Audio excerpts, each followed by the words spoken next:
Here's a little quiz for you. This is International Gestures Quiz. How would you let a French person know he is boring to your tears? A. Pat your mouth and let out a giant yawn. B. Mime playing an imaginary flute. C. Push your nose with your middle and index fingers. What's the answer? Yes, it is B. You're so boring. Number 2. Your Puerto Rican friend wiggles her nose at you. How do you wiggle your nose? Well, you could. What is she saying? What the hell's going on? Actually, I added the hell. It's what's going on? B. I smell a rat. Literally. C. My nose itches. It's A. Number 3. See, this is the kind of thing that will be on the exam. Just kidding. Which gesture is considered offensive in Egypt? Using the right hand for eating? Showing someone the sole of your shoe? C. Walking hand in hand with someone. C. You've seen, I think, a couple of incidences where, I think Bush, right, when he visited, where was it? I think Palestine or somewhere. Iraq, actually. A reporter threw a shoe at him, right? One of the most insulting things you could do in Islamic societies, right? So, it's B, okay? So, before I move on, is there any gesture you know that is very unique and very interesting? Yes? When I visited Thailand, they had a really interesting rule about not pointing your feet at the person because it's considered very offensive. It was very interesting to me, and especially when because it's a highly Buddhist country, especially when you go into the temple, they have a special seating posture where their feet are pointing away from, and especially your interaction, you can't point your feet directly at somebody because it's considered offensive and rude. That must I've never heard of that before. Okay. That must be the reason why they are not so good at Taekwondo. You know, Taekwondo is all about trying to kick someone's ass with your feet, right? Anyone else? Any gestures? Yes.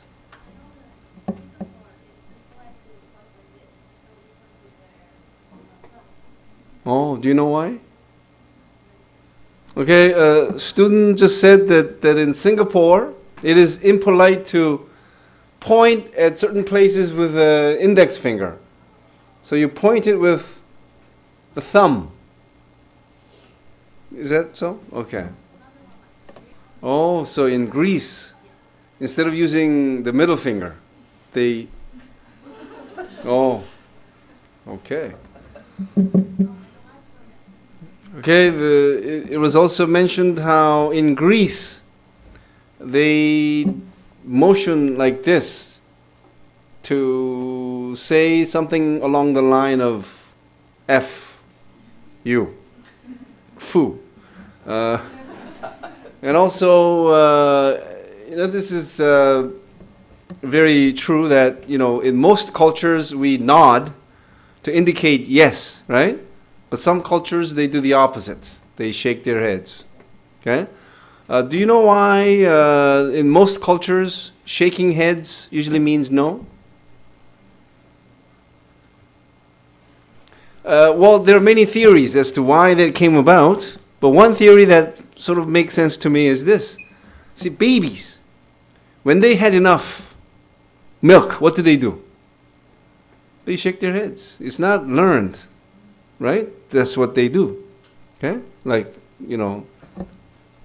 to say, I don't want it anymore. Okay? Just one theory.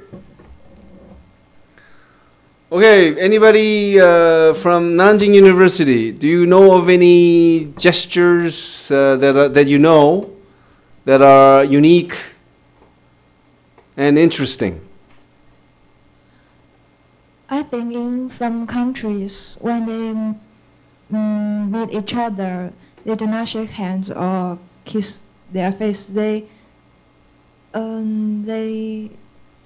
touch their nose. Oh, I'm sorry. You mean some gesture in China? No. Just any examples would be okay. In some countries, when people meet each other, they don't greet using shake hands, but they touch their nose, I think. Well, suffice to say, there are just endless different ways of using gestures to communicate certain messages, right? And there are a lot of variations between cultures. The next section, the importance of culture in a changing world. The point here is that culture is something that we take for granted. We don't give much thought to it because we, practice it. We do it all the time. Okay, but without culture, we cannot know. We would not know how to behave, what to think, what to do. Okay, because as you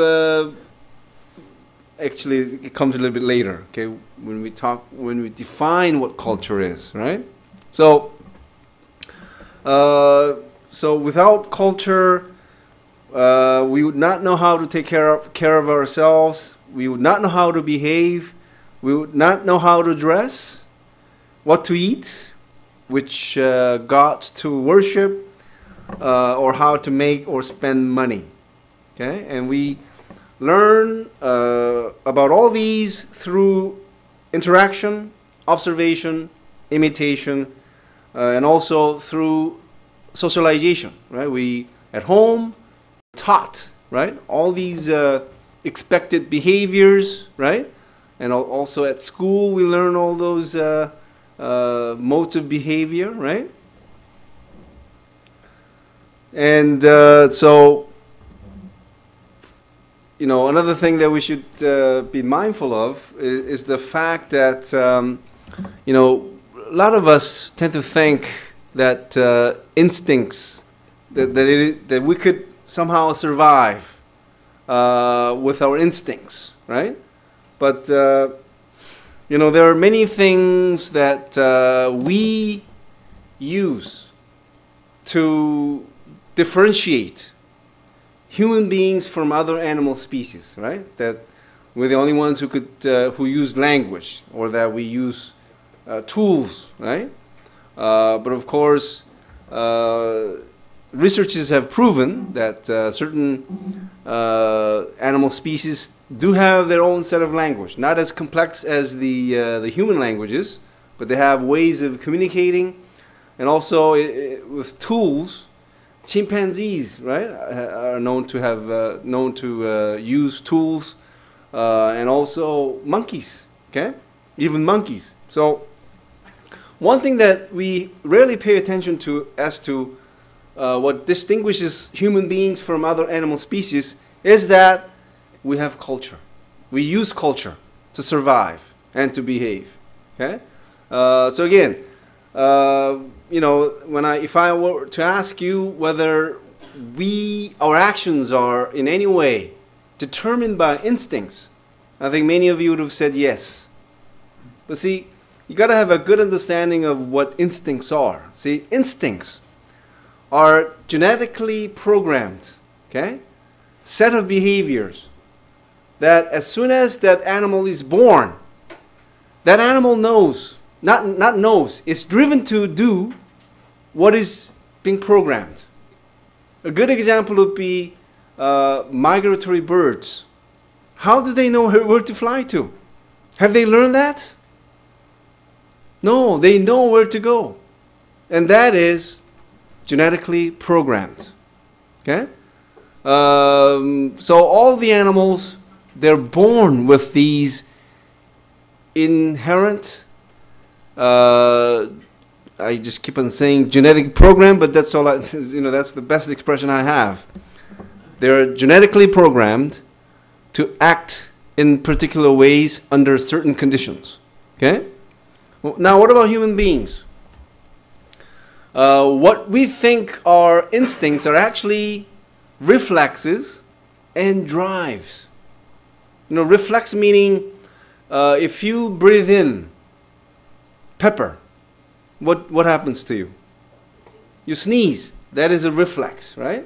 Or if dust gets in your eye, you blink. That's a reflex.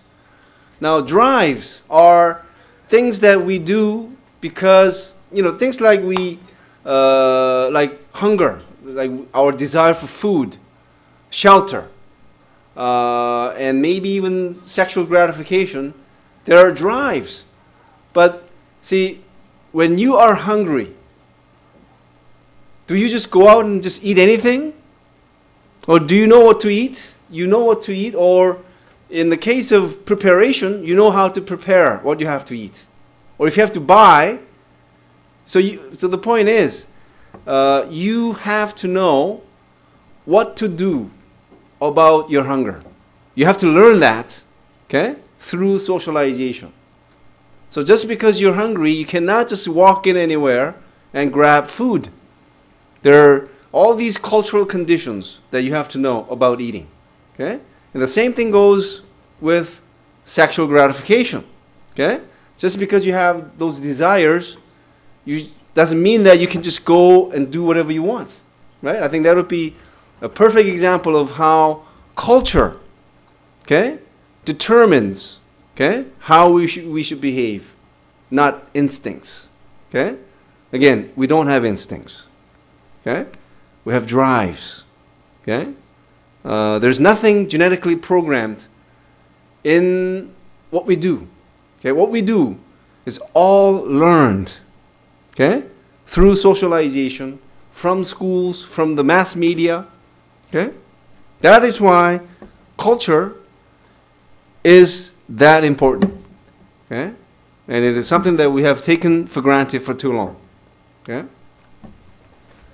So if anybody says, what distinguishes human beings from other animal species, I think 99% of the students will say, tools, language.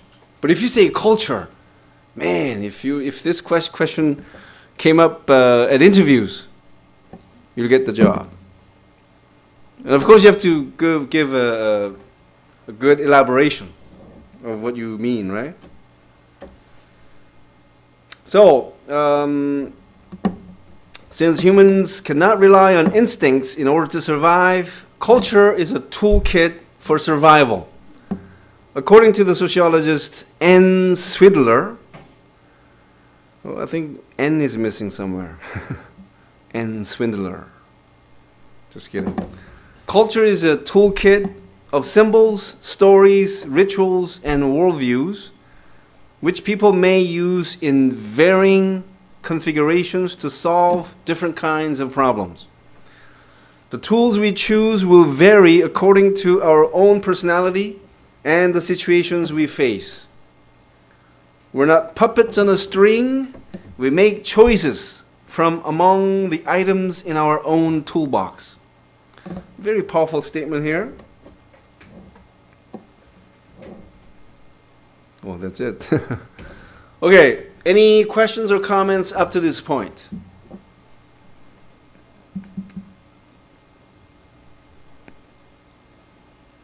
Okay, then the next section is what is culture? I should have had this in an animation form. What is culture? You're in the morning class. Who else is in my morning class? 3 of you. Okay. Do you remember what we talked about in the morning? Yeah. So you could share. I want to give the other students. Okay, what is culture? So I spent maybe 40 minutes trying to tell you how important culture is, right? So you finally understand how important it is for our survival, right? And for interactions. And yet, when you are pressed to define what culture is, you have a hard time, right? Because again, we take culture for granted, right? Okay. Anybody who wants to, or who is courageous enough? Set of norms and expectations. Very good start. Anyone else?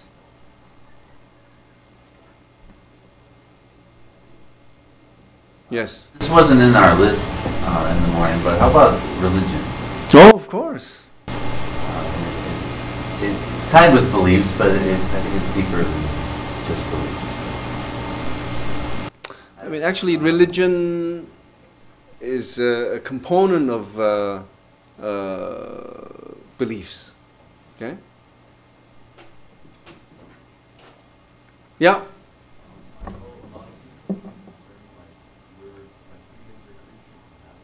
Mm-hmm.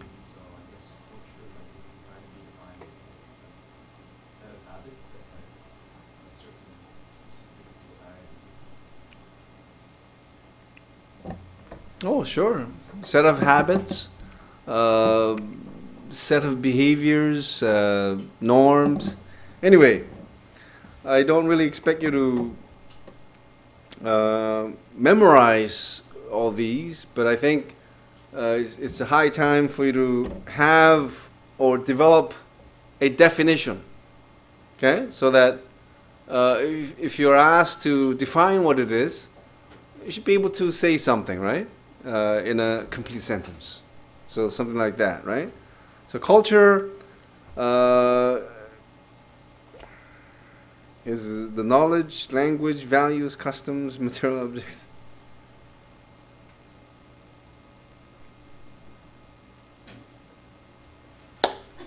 I'll give you 1 minute to read, and I'll select 3 persons to define, okay, in your own words, what culture is. Okay, so these are the basic sort of ideas related to, let's say, the definition of culture, but it's sort of long-winded. It's sort of too wordy. But if you just were to say in one sentence what culture is, okay, just so I wasn't saying crazy, but I want you to, roll your brain, make your brain work to be able to say something about this. I asked the students to define what culture is, and a student said that culture is human, too deep, too profound. So I want you to do the same. I'll ask one student from Nanjing University to define what culture is in one sentence in your own words. Okay? Okay.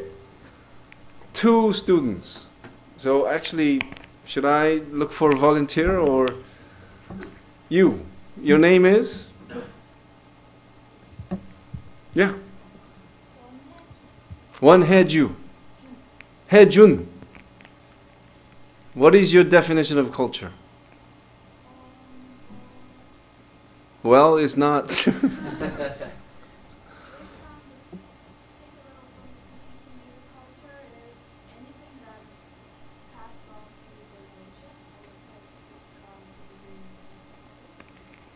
Okay, she said culture is anything that is passed on from one generation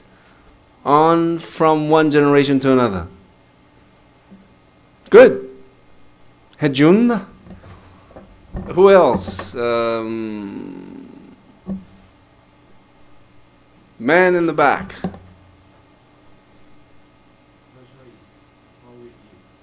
How we live. Human, how we live, and anything that is passed down from one generation to another. Very good.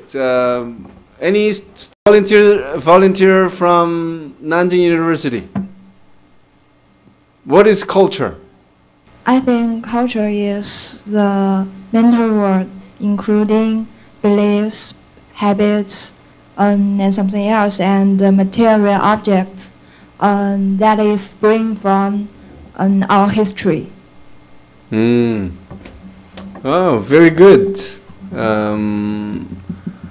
Now, what did you say? How we live. Human. How we live. Pass them from. Okay. I like to share with you my definition of culture. Impromptu. It's not something that I thought about before. It's just spontaneous definition, and I think it should include the kind of things I say. Okay,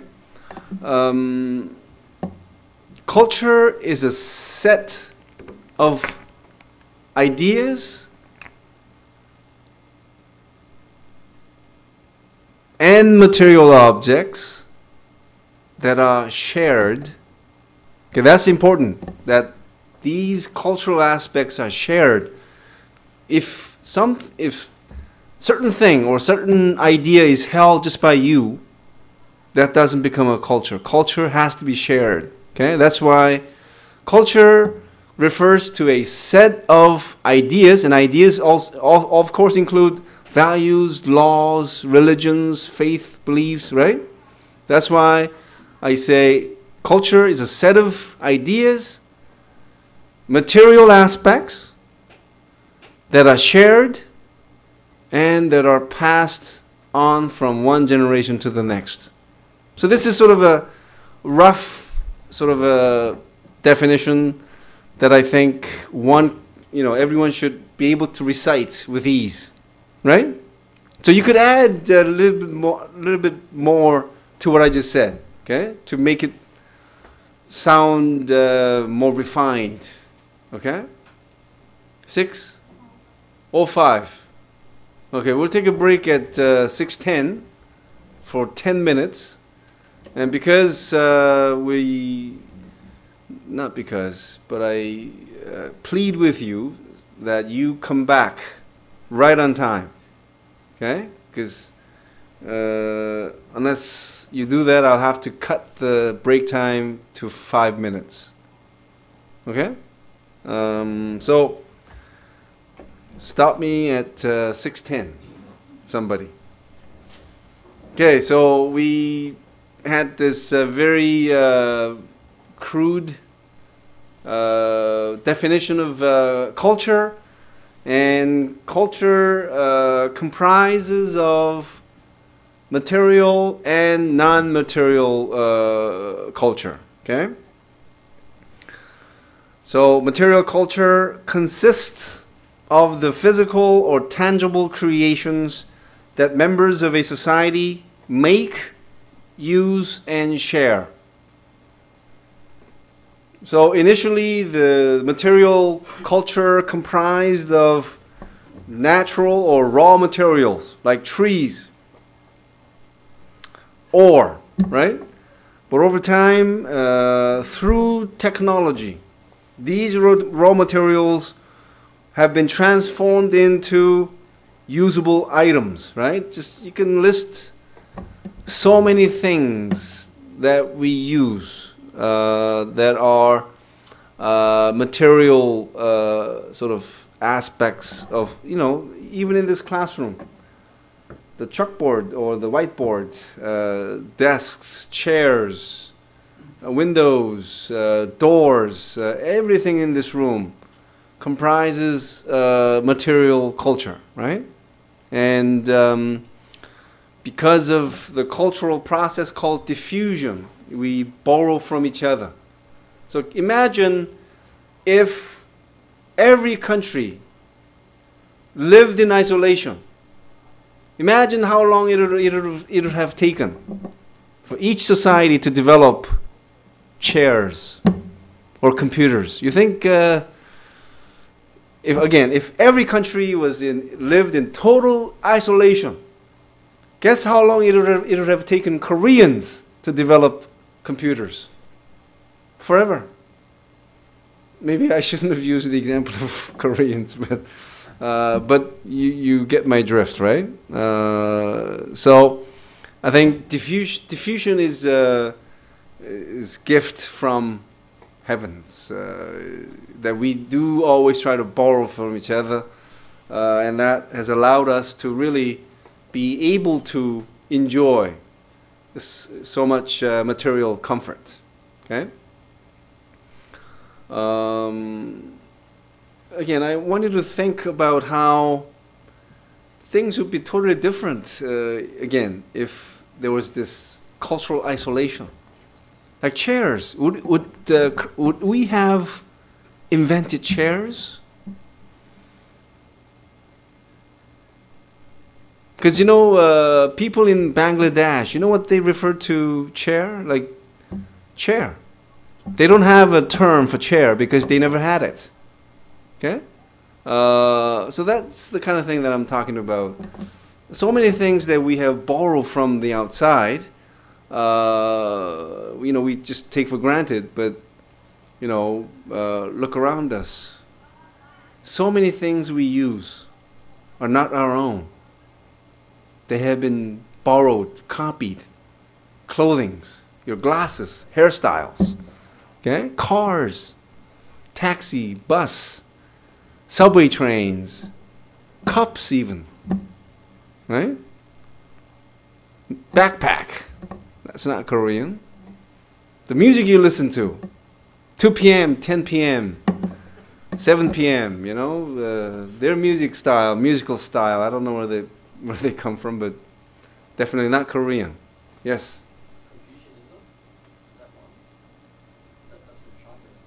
Yeah, it's from China. Okay, even our beliefs. The only thing that is Korean when it comes to religions, folk religion, shamanism, and even that has its roots in Siberia. Okay? So, and what about ideologies? Okay, capitalism, that's not Korean. Industrial, the democracy was not born in Korea, right? It is a borrowed political system. Okay? Yes. We were talking about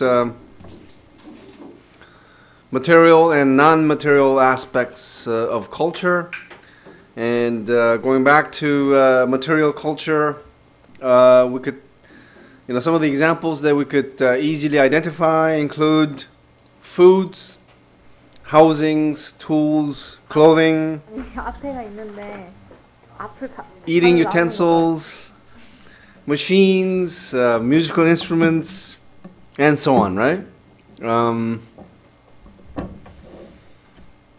Turning to non-material culture, it consists of the abstract or intangible human creations of society that influence people's behavior.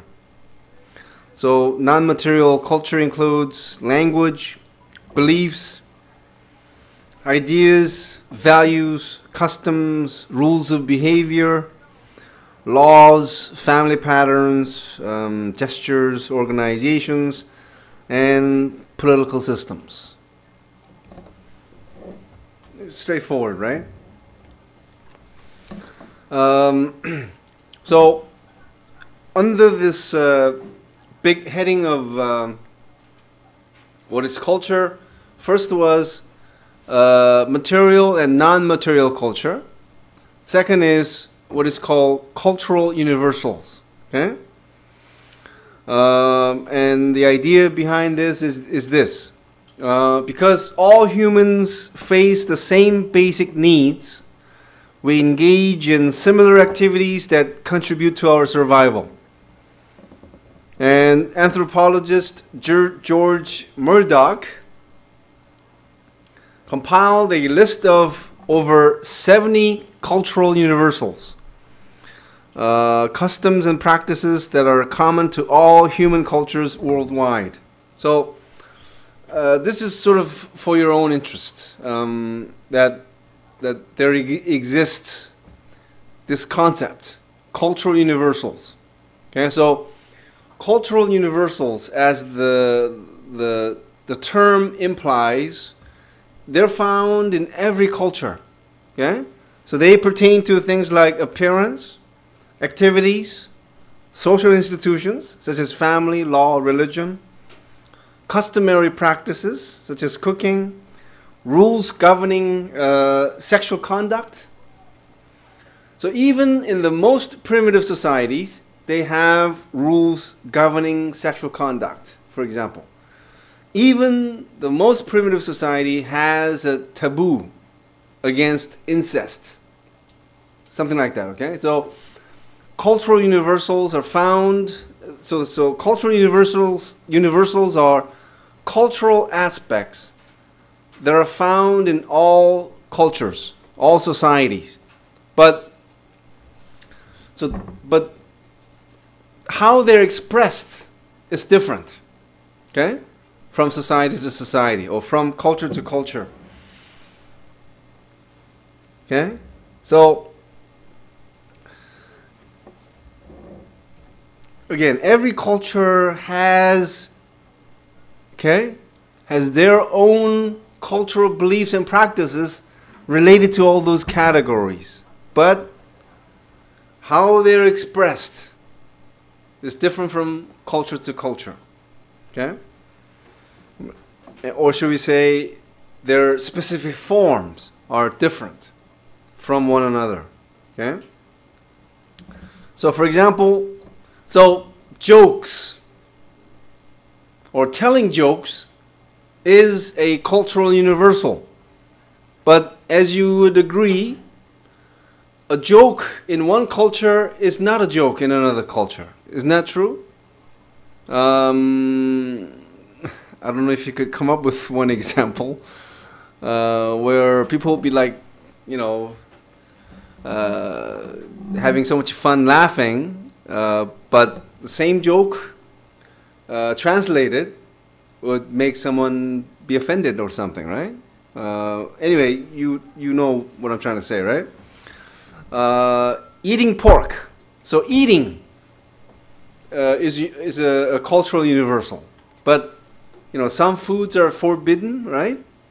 So like pork is forbidden to Orthodox Jews and Muslims, while it is a dietary staple in China, Japan, and Korea. And all cultures have standards of beauty, but what is regarded as beautiful in one culture may be seen as ugly in another. So, with globalization, what has happened is that there is an increasing consensus. Maybe that's not the right sort of a way of saying it, but standards of beauty are becoming similar all over the world because of their exposure to the mass media and Western culture. Okay, so like people now tend to like big eyes, double eye lines. I prefer to say eye lines because who has double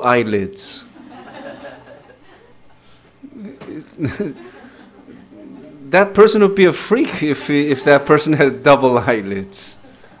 It's basically double eye lines, I would say, right? It's just an extra line that you have on your eyelid, right? Not even double eye line. It's like an extra line on your eyelid, right? But some people call it double eyelids. Again, double means having two eyelids. It would be like, can't even think of an animal that looks like that has double eyelids. Yes. After you have that surgery, it kind of looks like you have four eyes. And it's really gross. Like if you didn't have it in the first place and like you do the surgery, it's unnatural. Let's, you know, I'm sure there are some women in this classroom who may have had the surgery, so maybe you should abstain from making such a strong comment, or you'll live as a single person for the rest of your life.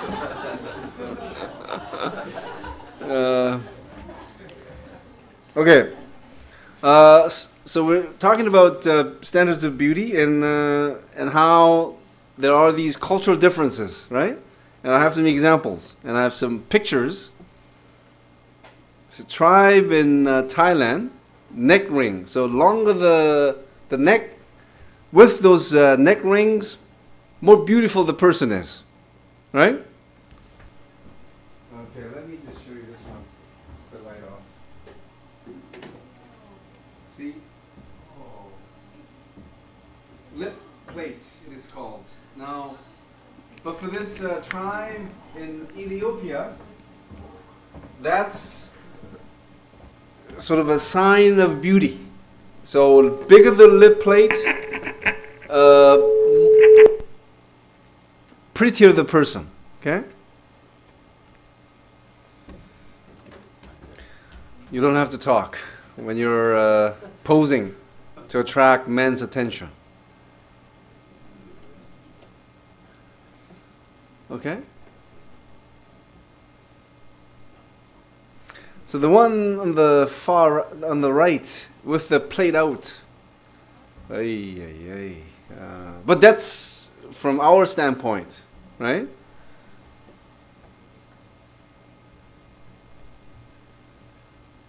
And this is foot binding in the Chinese cultural history. Men found small feet of women attractive, right? So, but I never really understood how they looked. So here's a picture. You see, this was what happened. You see, instead of your toes like looking like this is what happened to make it look small. Okay. But again, that's what happened in history. And this is also, again, you do this to look attractive to the members of the opposite sex.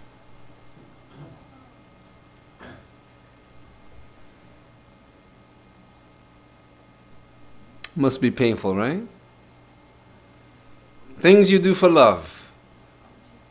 So men in Korea complaining about how you pay for your dates and all that, it's just popcorn, right? It's just nothing, right?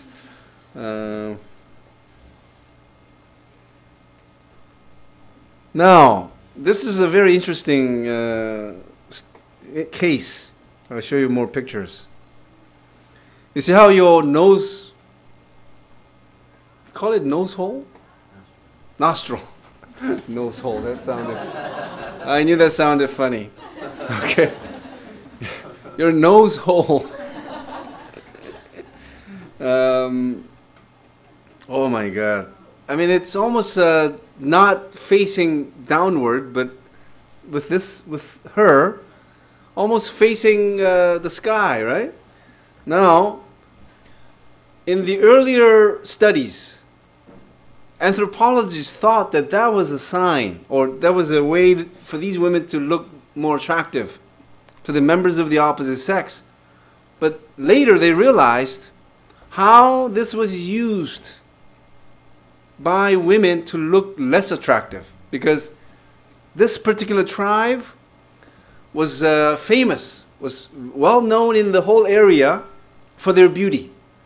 So in the old days, neighboring tribes constantly invaded to have have their ways with these women.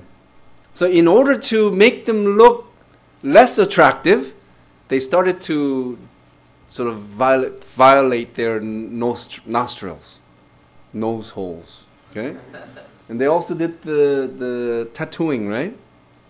All of this to look less attractive, not to look attractive, like in other cases. Okay, interesting, right? Lights on, please. Okay. So number one was material and non-material culture. Number two, cultural universals. Number three, characteristics of culture. So these are, I think, you know, some of the characteristics that I'll be mentioning have already been mentioned earlier, so there is some overlap. Okay, so in talking about the characteristics of culture, one thing we have to understand is that it is shared. Okay. Second, culture is learned. Okay, so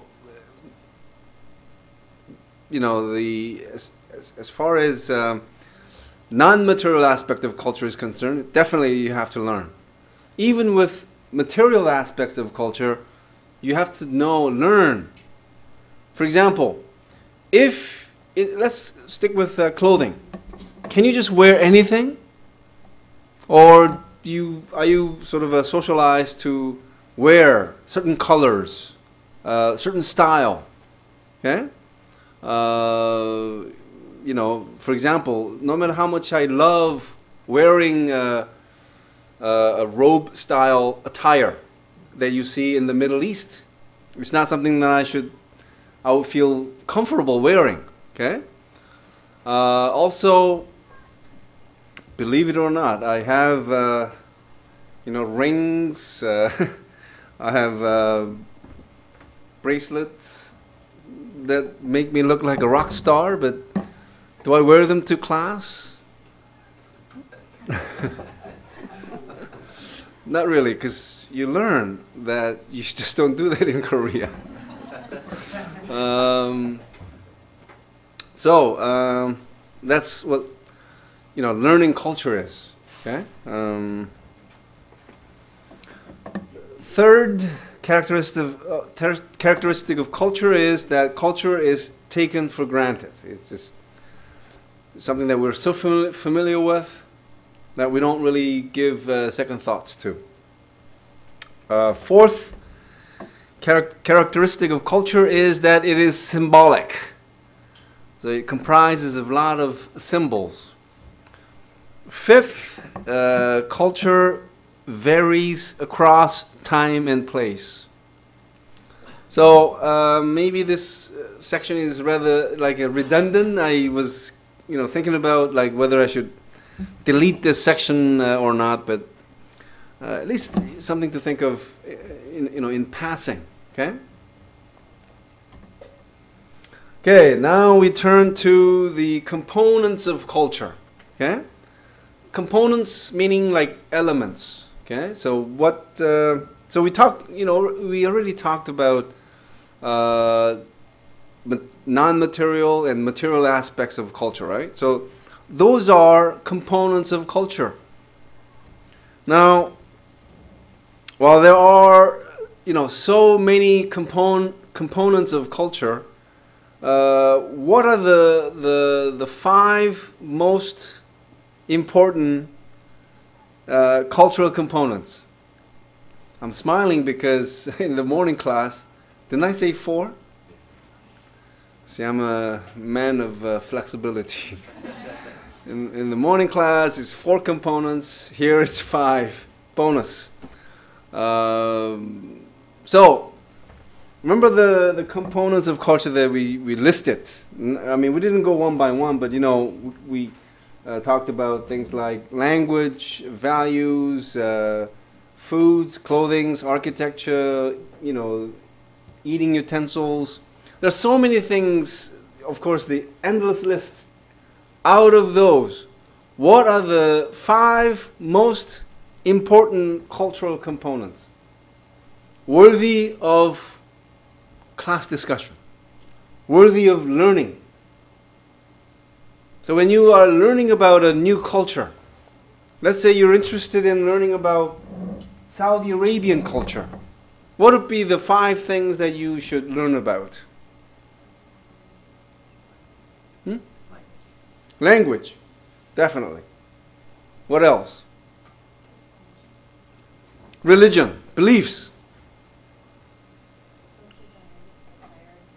Social dynamics. That's too. Like hierarchy systems, like Korea has Confucianism in some places, like other people are more important than I can't think of the right word for that. Like merchants aren't important in some societies, but they are in others. Like I don't know. See, I'm trying to figure out whether that's more of norms or values. Beliefs. Yeah.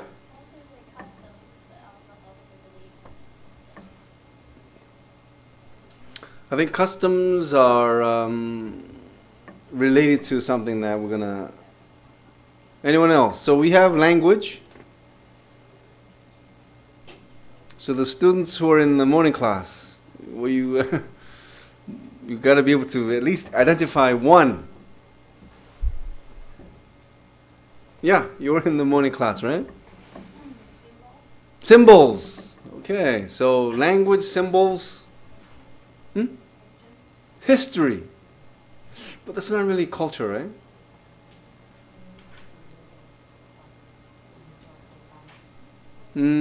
But again, if we just stick to culture, history is not really included, but very good try. Yeah. Yes, norms and values. So we have everything now.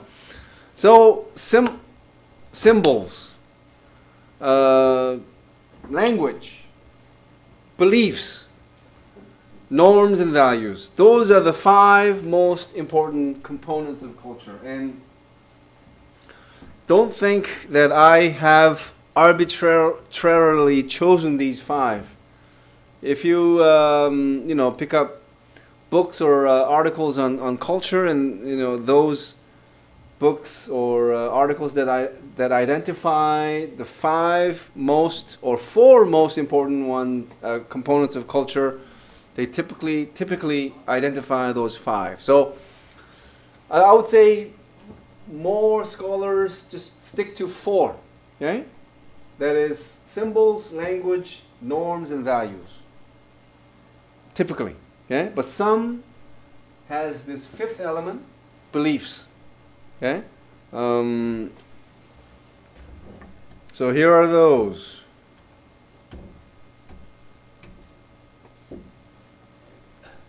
Okay,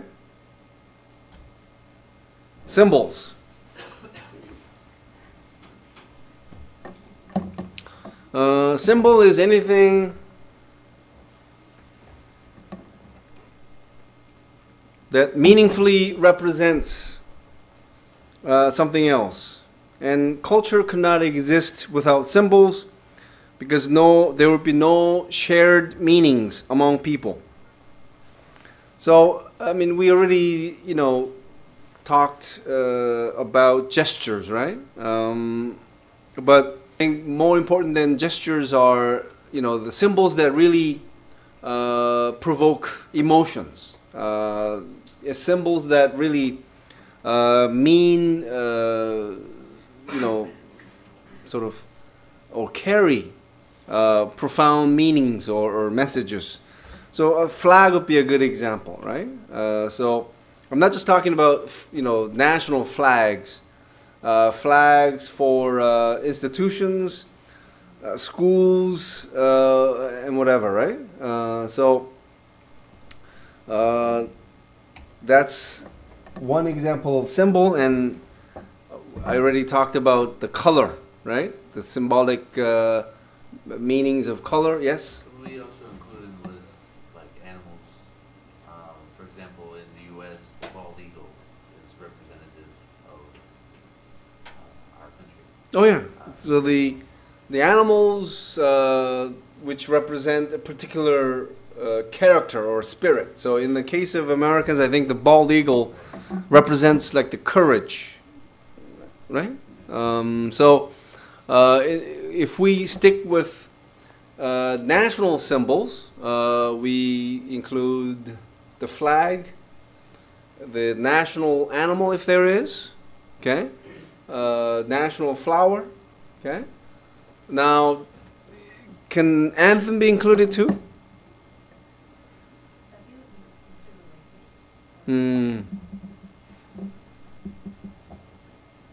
See, siren is a symbol. If you hear it, when you hear it, you know, you identify again, could sound be symbol? It carries a meaning. Would that be included in language?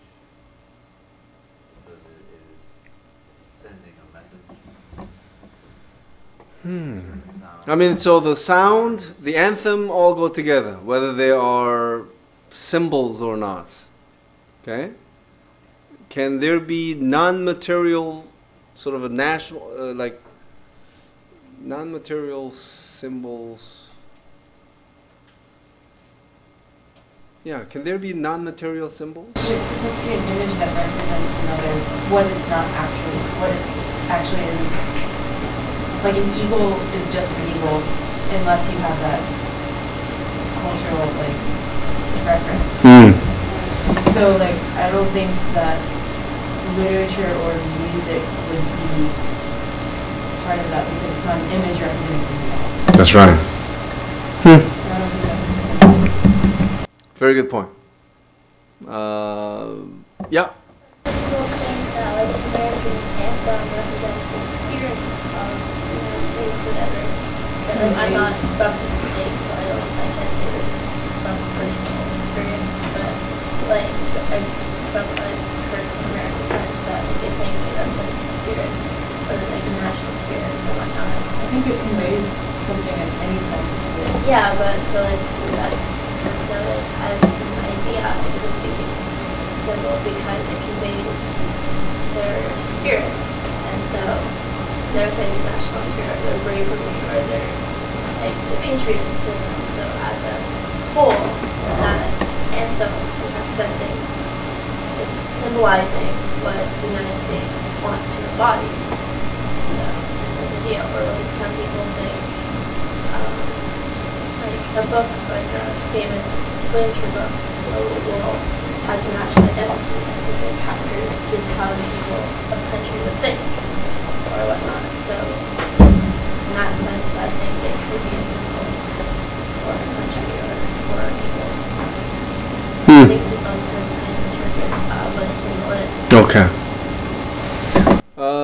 So the students at Nanjing University, we've been talking about whether like national songs, like siren, so things that are non-material, can they be symbols? So again, to stick with the example of national anthem, could it be considered a national symbol?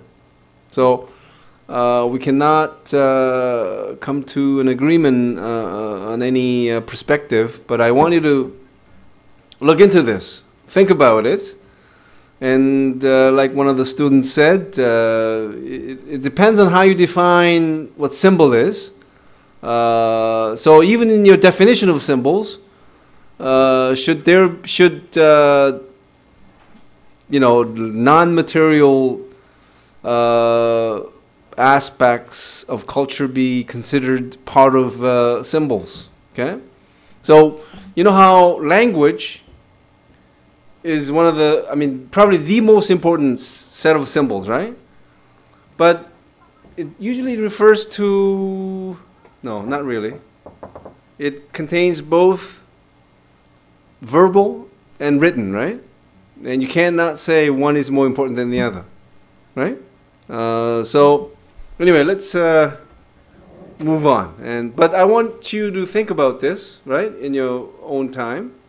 Yes. The Olympics, when they play the anthems, they're all very distinctive, and even though I hear another anthem from another country, it's very distinctive, and I can distinguish some various anthems, which would signify the culture. Would that mean that it's not culture? If he can understand it and it's a different culture? Well, what I mean is that it's very distinctive. When I hear the anthem, I know that it's from here. Oh, they're from over here. In a way, I think it is kind of symbolic in that sense. It's a very high honor when you hear your anthem, because it signifies that you're one of the winners and you're proud, and it's a chance for the spotlight to be on your country for that event, whatever it is. So even for me, I'm not prepared to take sides here as to, or to say definitively as to whether, like, for example, national anthem should be considered a national symbol.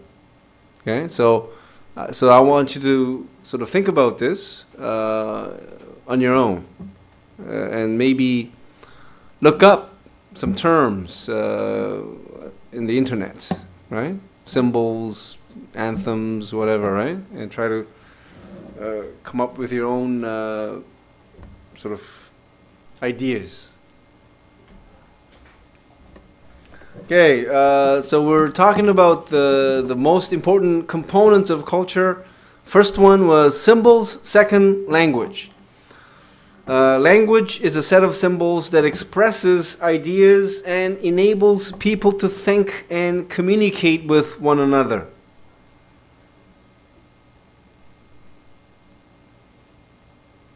And one of our most important human attributes is the ability to use language to share our experiences, feelings, and knowledge with others. Do you know how many languages there are in the world? This is just for your trivial sort of knowledge. 1,000, 3,000, 5,000, 7,000, 10,000, roughly. 1,000, 3,000, 500, 7,000, 10,000. 5 choices.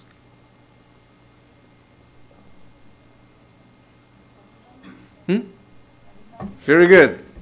There are about 6,800 languages spoken in the world today, and roughly half of them do not have written language. So it is expected that most of these languages will die out in the next generation or so, because it is, these languages are spoken by like thousands of people. Okay. But I don't know how they came up with this, but languages need about 100,000 speakers for them to, be passed on from one generation to the next. Okay?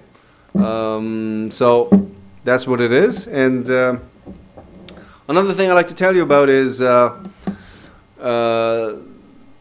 number one language in terms of the number of speakers is what? Is Mandarin. Okay? In terms of the number of people who speak it as the first language. In terms of the second language, of course, is English, right? And for those of you who do not know this, I think you should really know that Korean is the 11th largest language in the world. Okay, spoken by about 80 million people. Okay, so that's quite impressive. South Koreans, North Koreans, and Koreans living abroad. Okay, so yes. Just out of curiosity, like, when they scale this stuff, what do you mean by like speaking just like a couple words? No.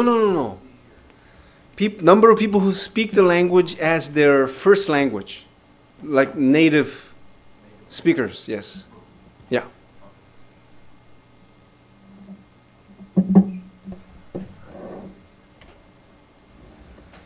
Language and social reality. I really want you to think about this. Does language create or simply communicate reality?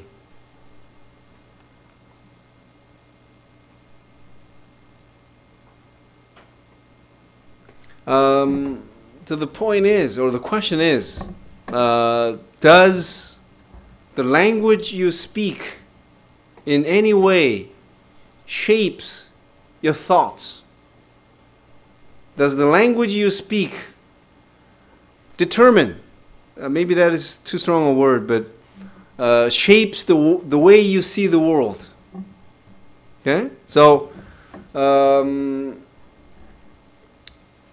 you know, from at least the anthropological point of view, there has been a consensus in seeing that the language the person speaks has a big influence on the way he or she sees the world. Okay, so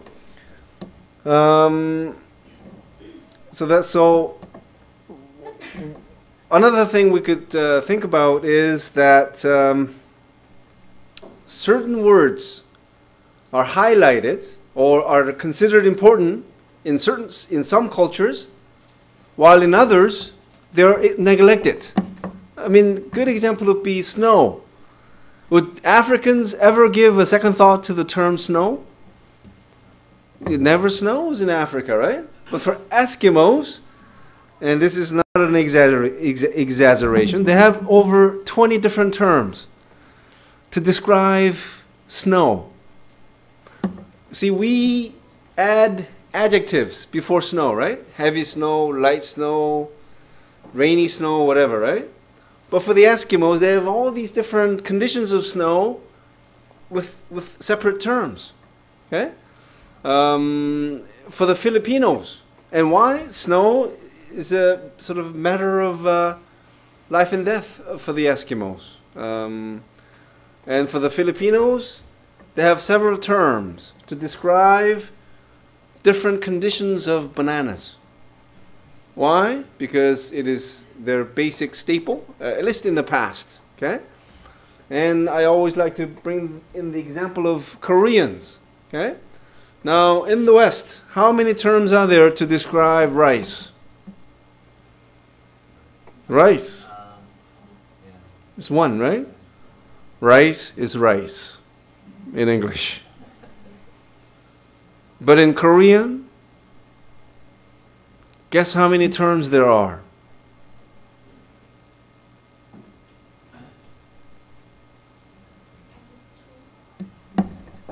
What are those two?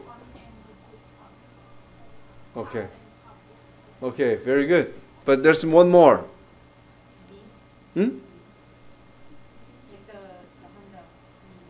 Me. Not really. That's. So she mentioned sal.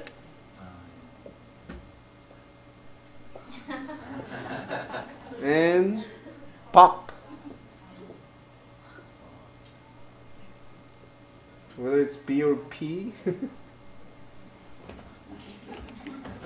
Take a pick. Take your pick.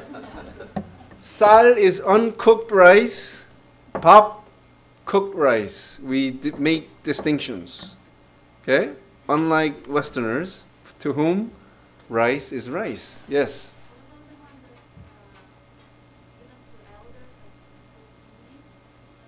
But jinji can be anything. Anything that is offered. Yeah. It could be jjajangmyeon. Hmm? Isn't it the same with pop? Like when you say pop mokja, doesn't that mean like let's go get food? Oh yeah, of course. Pop is generically used as a meal. So 밥 먹자 means literally it says let's go have rice, but of course it means let's go eat, right? But because rice has been so central to our diet that it has become synonymous with meals. Okay? So Koreans would say 밥 먹자. Foreigners would say 밥 먹자. Okay. But it would be funny to say let's go 쌀 먹자. So we're missing one. So 2, uncooked rice, cooked rice, and the other one is Zouk. Zouk is not. 누룽지 is not. Can you translate 누룽지 for those who do not understand what that is? That's not correct. Nobody puts rice. How do you put rice in a toaster? Is it nurungji? That's the stuff where it's like there's crust and it's like hot water. I think nurungji is before you put water in. Yeah. That's a good thing to say. Crust. It's a rice crust that is formed at the bottom of the rice pan. Or so today, in today's time, because every household typically has an automatic rice cooker, you don't get this rice crust. But in the old days, they just cooked rice on. I'm not talking about the utensil. I'm talking about the fire, the fuel, the yantan. What is yantan in English? Coal is not really yantan, right? But anyway, before we had this automatic rice cooker, we used to cook rice in a rice pan, and that usually produced this yellow rice crust. Yellow if you cooked it well.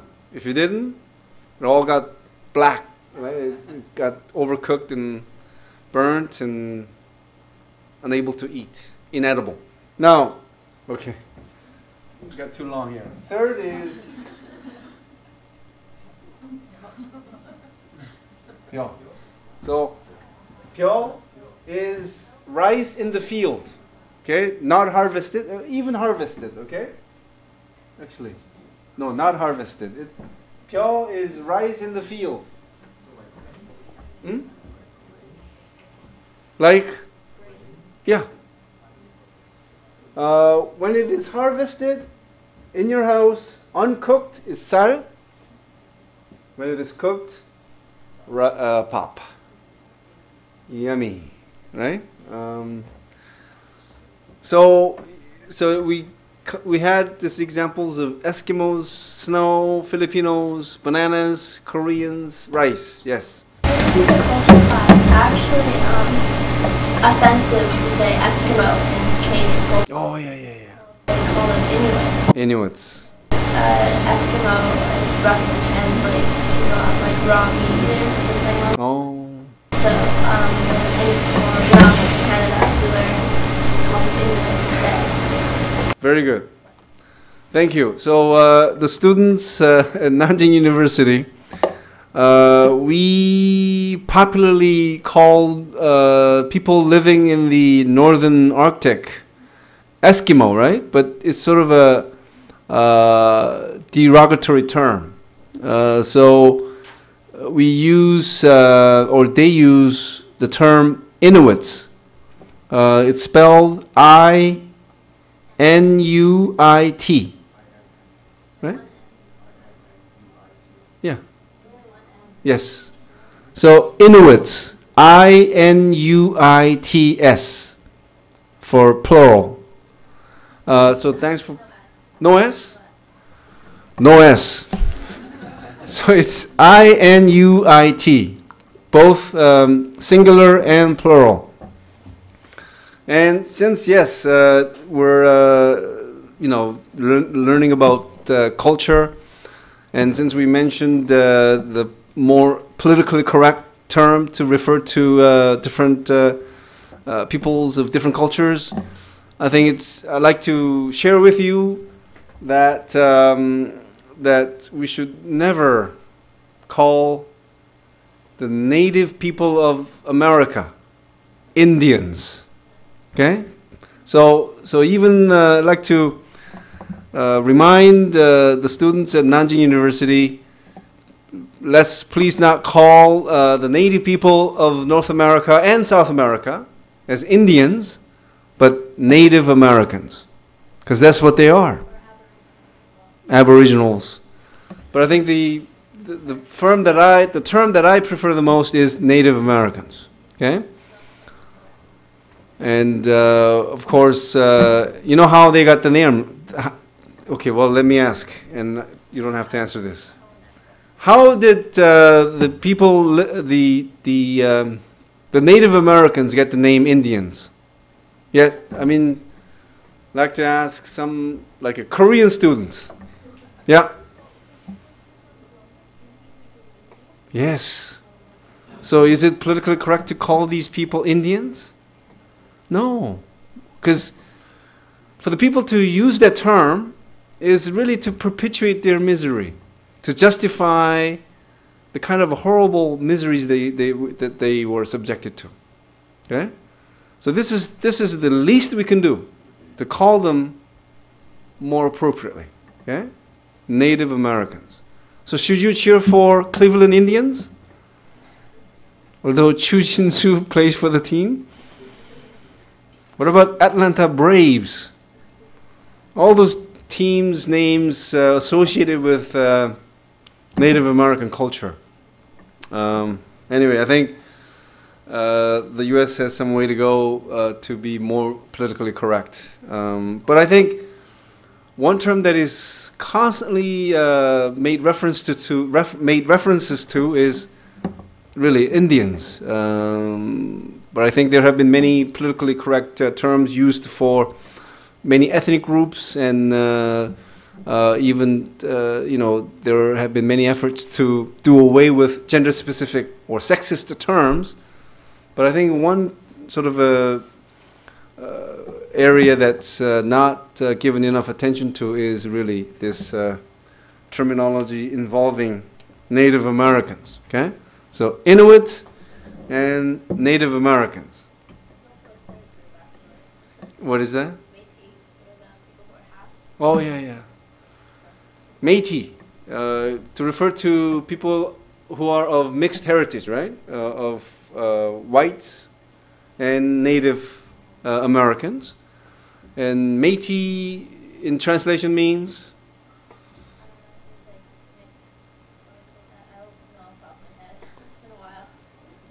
Anyway, from what I know, it is a terrible term.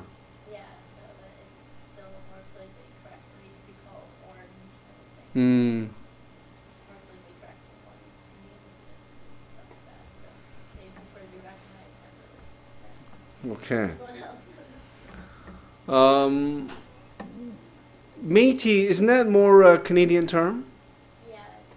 But what's the term that is more popularly used in South America? To refer to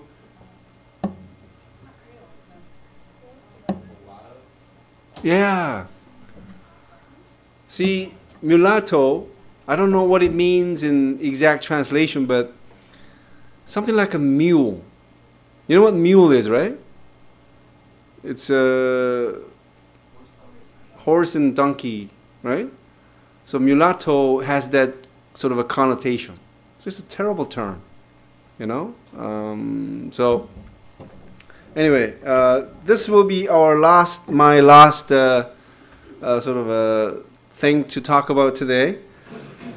Again, we agreed that people speaking different languages have different views of the world. Their mindset, their worldview is shaped by the language they speak. So here is an example. A study was conducted in which bilingual Japanese-American homemakers were interviewed, first in Japanese and later in English. Same questions were asked both times. The two different answers were compared for each woman. So this is just an example. Okay? First, when my wishes conflict with my family's, in Japanese, it is a time of great unhappiness. In English, I do what I want. So the intonation, I've added. I'll probably become, in Japanese, a housewife. Okay, I shouldn't do that. I just wanted to sound feminine. Okay, don't take it bad in any way. Okay, in English, a teacher, more assertive. Real friends should, in Japanese, help each other. In English, be very frank. So, I think students who speak Korean would definitely understand or empathize with this example, right? Because when you speak Korean to a much older person, I would definitely think that your posture, even the things you say will be different, right? Then let's say if you were to speak to that person in English. And as a professor, I've witnessed that many, many times. Okay? So, I mean, I could even say that if I want a more rigid relationship, I will always use Korean. Because I could say things in a very, very non-honorific way. Right? But the students are expected to respond to me in a very respectful sort of way, right? In honorific language. So my question to the students at Nanjing University is this. Since you speak Korean, what are the biggest differences between Chinese and Korean? I think when you speak Korean, you feel like very gentle.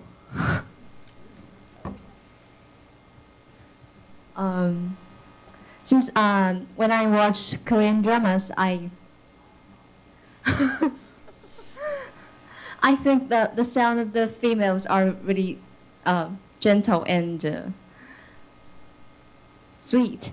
Oh, but that's just in soap operas. In real life, they're very demanding, very vocal. In Korean language, female and male use different system of language, but in Chinese we don't. Okay. We don't use so much polite language to our to old people, and I think this is a very big difference. Okay, very good point. I think the language sort of rules, or yes, the way we have to speak, or the way we communicate with others depends so much on the status, right? Especially the status based on age. So there are many different levels of honorific language you have to use. But I understand that the Chinese is not so tied to this the honorific system that we have. So another thing, you see, one thing I don't like to watch Korean dramas is that it just makes me very uncomfortable when I watch all these wives being so respectful and polite to their husbands, because I know that is so untrue. Especially, you know, the wives who are like using honorific all the time to their husbands, like 식사하셨어요? Now, is there anybody here whose mother does that to your father? Maybe sometimes, right? But not, you know, like that you see on television, right? Especially so-called family dramas. They emphasize this very much. Anyway. All right. Thank you guys, and I'll see you next week.